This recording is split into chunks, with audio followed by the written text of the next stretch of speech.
మన VVIT university, absolute discipline, absolute education. భూమిని canvas గా మార్చి మొక్కలనే అక్షరాలుగా మలిచి ప్రధాని మోదీ గారికి గ్రాండ్ వెల్కమ్ అరుదైన రీతిలో చెప్పేందుకు సిద్ధం చేశారు సన్రే రాజాబాబు గారు.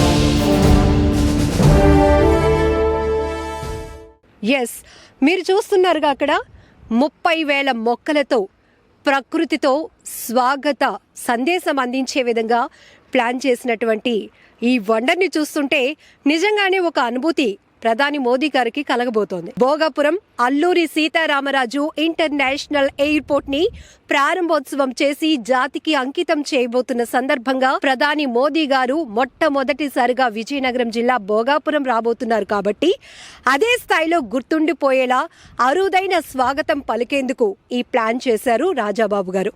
సో ఇక్కడ మీరు చూస్తున్నారు కదా, వెల్కమ్ టు PM మోదీజీ, అలానే CM CBN, deputy CM Pawan Kalyan గారు, సన్రే రిసార్ట్స్ వెల్కమ్ అంటూ ఇక్కడ ఆ వండర్ని చూస్తుంటే నిజంగా ప్రకృతితో ఇన్ని అద్భుతాలు చేయొచ్చా అని మరొకసారి ప్రూవ్ చేశారు రాజాబాబు గారు. సో ఇంటర్నేషనల్ ఎయిర్పోర్ట్ ఒక్కసారి ఆ వెనక్కి తిరిగితే ఇంత దగ్గరగా భోగాపురం ఇంటర్నేషనల్ ఎయిర్పోర్ట్కి అతి సమీపంలో ఉన్న సన్రే రిసార్ట్ నుంచి ఈ గ్రాండ్ వెల్కమ్ చెప్పడంతో పాటు మోదీ గారు విమానంలో వస్తున్నారు కాబట్టి విమానంలో నుంచి చూస్తూనే ఉత్తరాంధ్ర నుంచి ముఖ్యంగా సన్రే రిసార్ట్ నుంచి ఈ స్వాగత సందేశాన్ని స్వీకరించబోయే విధంగా ఇది ఎంతో అద్భుతంగా ప్లాన్ చేశారు. చూస్తున్నారుగా, భోగాపురం అల్లూరి సీతారామరాజు ఇంటర్నేషనల్ ఎయిర్పోర్ట్ కి అతి సమీపంలో ఉన్నాం. Welcome to Bhogapuram international airport. అంతకన్నా ముందు ఒక గ్రేట్ అనౌన్స్మెంట్ ఏంటంటే, ప్రకృతితో ఒక వినూత్నమైనటువంటి ప్రయత్నం చేశారు సన్రే రాజాబాబు గారు. ఏం చేసినా చాలా అద్భుతంగా ప్లాన్ చేస్తుంటారు సార్.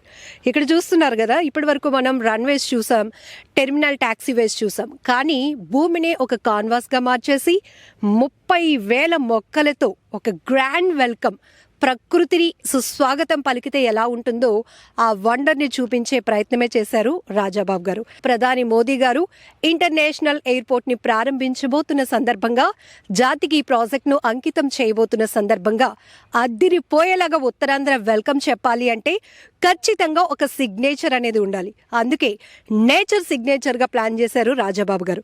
సో మోర్ డీటెయిల్స్ సార్తో మాట్లాడి అడిగి తెలుసుకుందాం. సార్, ఏంటి వినూత్న ప్రయోగం? ఎప్పుడూ నేచర్ తో కనెక్టింగ్ లో ఉంటారు, అద్భుతం చేయొచ్చు పర్యావరణంతో ప్రకృతితో అని ఎప్పటికప్పుడు ప్రూవ్ చేస్తూనే ఉంటారు. ఇప్పుడు మోదీ గారు వస్తున్నారు, విమానంలో ఆయన ఉంటుండగానే ఇంత గ్రాండ్ గా ఉత్తరాంధ్ర వెల్కమ్ చెప్పేలాగా ఒక సిగ్నేచర్ సైన్ ఇక్కడ కనపడుతుంది, ఒక గ్రీన్ సైన్. ఏంటి సార్ మీ ప్లానింగ్స్? అసలు ఏం లేదండి, ఈ ఏరియాకి మేము ఇమీడియట్ నైబర్ మన GMRకి. సో నాది కూడా ఒక బాధ్యత ఉన్నది. ఈ ఏరియాలో PM గారు మొట్టమొదటిసారి నరేంద్ర మోడీ గారు ఈ ఏరియా విజిట్ చేయడం ఇదే ఫస్ట్ టైం. సో మా తాలూకా ఈ ప్రాంతీయ వాసులందరికీ కూడా మాకు ఒక బాధ్యత ఉంది, ఆయన్ని బాగా ఆహ్వానించాలని. అందరిలాగా పెయింట్లతోటి పెద్ద పెద్ద సైనేజ్ తోటి కాకుండా ఈ ప్లాంటేషన్ సబ్జెక్ట్ మీద మనకు ఉన్నది కాబట్టి 1.5 నెలల క్రితమే దీన్ని ఎలాగ డెవలప్ చేయాలి అనేది ప్లాన్ చేసి దాని ప్రకారంగా సీడ్ అది కూడా తెప్పించి దాన్ని గ్రో చేసి ఫ్లైట్లోంచి కనబడేలాగా ఆ హైటు యాంగిల్స్ పెట్టి ఈ డిస్ప్లేలో పెట్టాం. ఇవాళ మేము సుస్వాగతం చెప్పడానికి రోజు దగ్గరికి వచ్చింది. చాలా బాగా నా మట్టికి సంతృప్తికరంగా ఇది వచ్చింది. సో నా తర్వాత ఉద్దేశం ఏంటంటే, మోడీ గారు వెళ్ళిపోయిన తర్వాత విశాఖపట్నంకి సంబంధించినటువంటి ఏవైనా ఉంటే ఈవెంట్స్ వాటిని కూడా డిస్ప్లే చేస్తాం. లేనప్పుడు వెల్కమ్ టు వైజాగ్ అని రెగ్యులర్గా కూడా ఇది మెయింటైన్ చేస్తామండి. అది మన తాలూకా కాన్సెప్ట్. Super concept sir. ఖచ్చితంగా మొట్టమొదటిసారిగా ప్రధాని మోదీ గారు వస్తున్నారు కాబట్టి ఆయనకు ఒక మెమరీ ఉండిపోవాలి, ఒక గ్రాండ్ వెల్కమ్ అంటే ఇలా కూడా మనం చెప్పొచ్చు అని ప్లాన్ చేశారు. ఎన్ని మొక్కలు యూజ్ చేశారు సార్? ఎన్ని రోజుల పాటు? ఎంత మ్యాన్ పవర్? 30,000 మొక్కలండి ఇవి, 30,000 పాట్స్ తోటి. దగ్గర డైలీ 70-80 పీపుల్ పనిచేశారు. వాళ్ళందరూ కృషి వలన ఒక షేప్ వచ్చింది. ఇప్పుడు గ్రోత్ కూడా వచ్చింది, కావాల్సిన కలర్ కూడా వచ్చింది. మనం వెయిట్ చేయవలసిన రేపు సార్ ల్యాండ్ అవ్వడం గురించి. ఆయన వస్తే చూస్తారు ల్యాండింగ్ టైంలోనే, టేక్ఆఫ్ టైంలోనే, ఎందుకంటే ఇమ్మీడియట్గా పక్కనే ఉంటుంది కాబట్టి డెఫినెట్గా ఆయనకి వెల్కమ్ ఆస్వాదిస్తారని మేము ఎక్స్పెక్ట్ చేస్తున్నాం అండి. మీరు అనుకునే కాన్సెప్ట్ అవుట్పుట్ వచ్చే వరకు ఎప్పుడు కాంప్రమైజ్ అవ్వరు. సో ఈ టాస్క్ లో కూడా ఏమైనా ఛాలెంజెస్ కనిపించాయా? ఛాలెంజెస్ యాంగిల్స్ అండి. ఏ యాంగిల్ పెడితే ఫ్లైట్ లోంచి కనబడడం మాకు ఇంపార్టెంట్ తప్ప మిగిలిన కింద నుంచి కనబడడం కాదు. దాని గురించి 2-3 సార్లు ఆ యాంగిల్ చేంజ్ చేయవలసి వచ్చింది. దాని ప్రకారంగా ఇప్పుడు పూర్తిగా రెక్టిఫై అయిందండి. రెక్టిఫై అయిన తర్వాత ఇప్పుడు మంచి వ్యూ వచ్చింది. మీ మీడియా వాళ్ళు అందరూ కూడా బాగా కవర్ చేశారు. మీ అందరికీ కూడా చాలా థ్యాంక్స్ అండి. సార్, గ్రాండ్ వెల్కమ్ చెప్పడానికి రకరకాల డిజిటల్ వెల్కమ్ బోర్డ్స్ కావచ్చు, ఇట్లా రకరకాల బ్యానర్స్ ఇవన్నీ చూస్తున్నాం. కానీ ఆన్ ఎయిర్ ఉంటుండగానే ఒక ప్రధాని మోదీ గారికి ఇట్లా వెల్కమ్ చెప్పాలి అంటే మీరు ఇప్పుడు డ్రోన్స్ వేసి మళ్ళీ వీటి పొజిషన్స్ ప్లేస్మెంట్స్ చేంజ్ చేసి ఇట్లా చాలా హార్డ్ వర్క్ చేసి ఉంటారు. చెయ్యాలి కదండి, బాగా రావాలంటేనే. అదండి బాగానే వచ్చింది. అందులోకి ఫ్లవర్స్ అంటే ప్రతి ఒళ్ళకి నచ్చుతుంది కదండి, అదనమాట అండి. Sir, very close to neighbour అన్నారు. ఖచ్చితంగా ఇక్కడ నుంచి చూస్తే ఎయిర్పోర్ట్ పక్కన మీరే ఉన్నారు. అట్ సేమ్ ఆపరేషన్స్ స్టార్ట్ అయిన తర్వాత కూడా కొంతమంది ప్రయాణికులు కూడా ఈ అనుభూతిని ఆస్వాదించేలాగా కొన్ని రోజుల పాటు కంటిన్యూ చేస్తారా? తప్పకుండా అండి, ఇది కంటిన్యూ మెయింటైన్ చేస్తాం. ఇది ఎప్పటికప్పుడు ప్లాంటేషన్ మారుస్తూ ఉంటాం, ఆ డిజైన్ మారుస్తూ ఉంటాం.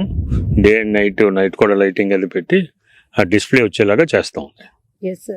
సార్, ఇప్పటికీ ఉత్తరాంధ్ర కళలు నెరవేరిన వేళ మరికొన్ని గంటల్లోనే కౌంట్ డౌన్ స్టార్ట్ అయిపోయింది. మోదీ గారు రాబోతున్నారు, భారీ ఎత్తున ఏర్పాట్లు జరుగుతున్నాయి. ఈ ప్రాంతవాసిగా ఎప్పటి నుంచో మీరు ఈ నేచర్ తో కనెక్ట్ అయ్యి ఇక్కడ ఒక ఎయిర్పోర్ట్ వస్తుంది అని ఒక లాంగ్ విజన్ తో ఊహించింది కూడా మీరే. ఈ రోజు మీ ఓన్ ఎక్స్పీరియన్స్, మీ ఫీలింగ్ ఎలా అనిపిస్తోంది సార్? ఎదుర్కొంటా కనబడి రన్వే కానీ, ఏటీసీ టవర్ కానీ, లేకపోతే మెయిన్ బిల్డింగ్ కానీ, ఇవన్నీ మాకు తెలిసినవే. అవన్నీ కూడా మా తాలూకా చిన్న చిన్న గ్రామాలు, ఆ రైతులు మా దగ్గర పనిచేసేవాళ్ళు, మా ఫ్రెండ్స్ వీళ్ళు ఇల్లు అయి ఉండేవి ఇక్కడ. అవన్నీ ఇప్పుడు లేవు. ఆ ప్రాంతంలో ఎయిర్పోర్ట్ వచ్చింది. మా రైతులు కూడా ఇష్టంగానే ఈ భూములు ఇచ్చారు. ఇవాళ వాళ్ళు, మేము, ఈ ప్రాంతం అంతా కూడా ఎవరు ఎక్స్పెక్ట్ చేయలేదు ఎంత ఫాస్ట్గా జిఎంఆర్ఎల్ కన్స్ట్రక్షన్ చేస్తారని, ఎంత క్వాలిటీగా కడతారని. లోపల ఇంటీరియర్స్ అవి కూడా చాలా బాగా వచ్చాయి. అలాగే పేరు కూడా అల్లూరి సీతారామరాజు ఎయిర్పోర్ట్ అని లోకల్ రాజుగారి పేరే పెట్టారు. సో ఇది చాలా ఆనందకరమైన విషయం అండి, మేము అందరం సంతోషించవలసిన విషయం ఇది. Thank you sir. ఇది నిజంగా ఒక గ్రీన్ సిగ్నేచర్ ప్రధాని మోదీ గారికి, అలానే ఏపీ సీఎం సిబిఎన్ గారికి, డిప్యూటీ సీఎం పవన్ కళ్యాణ్ గారికి కూడా ఒక ప్రకృతితో వినూత్న ప్రయోగం చేసి 30,000 మొక్కలతో నిర్విరామంగా శ్రమించి డ్రోన్లు ఫ్లై చేసి ఎక్కడైనా పొజిషన్ బాగోకపోతే మళ్ళీ రీకలెక్ట్ చేసి ఇన్ని రకాలుగా అవుట్పుట్ చూస్తే మోదీ గారు అల్లూరి సీతారామరాజు ఇంటర్నేషనల్ ఎయిర్పోర్ట్ ని ప్రారంభించి జాతికి అంకితం చేయబోతున్న శుభవేళ ఒక గ్రాండ్ వెల్కమ్ చెప్పాలి, ప్రకృతితో సుస్వాగతం పలకాలనే ఉద్దేశంతో సన్రే రాజాబాబు గారు చేసిన ఈ ప్రయోగం. నిజాన్ని చెప్పాలంటే ఎయిర్పోర్ట్ సేవలు ప్రారంభమైన వెంటనే welcome to Andhra Pradesh Bhogapuram airport అని చెప్పడానికి ముందుగానే ఈ నేచర్ సిగ్నేచర్ అనేది ఒక సిగ్నిఫికేషన్ గా మిగలబోతోంది. సో వెరీ హ్యాపీ, ఎందుకంటే ప్రకృతికి మనం ఏమిస్తే తిరిగి అదే ఇస్తుంది అన్నట్టు చాలా వరకు ప్రకృతిని కాపాడుకుంటూ వస్తున్న రాజాబాబు గారు ఇంత సంతోషంగా ఉంటూనే సరికొత్త ప్రయోగాలు ఈ నేచర్ తో చేయగలుగుతున్నారంటే ఇదే కదా వండర్.